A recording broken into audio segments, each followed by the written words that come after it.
नमस्कार, मैं प्रगति अग्रवाल स्वागत करती हूँ आपका राष्ट्रीय जगत विजन में। राजधानी रायपुर में स्वामी आत्मानंद सरोवर के पास स्थित हनुमान मंदिर में चोरी के मामले में पुलिस ने आरोपी को गिरफ्तार किया है। आपको बता दें, आरोपी गौकरण निषाद के पास से पुलिस ने 2 चांदी के मुकुट और मंदिर में श्रृंगार के आभूषण जब्त किए हैं। देखिए पूरा मामला। थाना प्रभारी आजाद चौक प्रमोद कुमार सिंह ने बताया कि अज्ञात आरोपी के खिलाफ अपराध दर्ज किया गया था। मुखबिर से पतासाजी के दौरान जानकारी मिली कि बेमेतरा के रहने वाले गौकरण निषाद ने चोरी की घटना को अंजाम दिया है। पुलिस ने जानकारी मिलते ही बेमेतरा में आरोपी के ठिकाने पर छापेमारी की।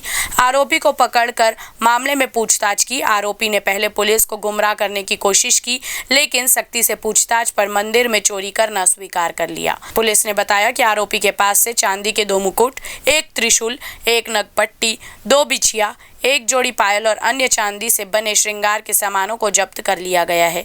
आरोपी गौकरण निषाद को गिरफ्तार कर रिमांड पर भेजा गया है।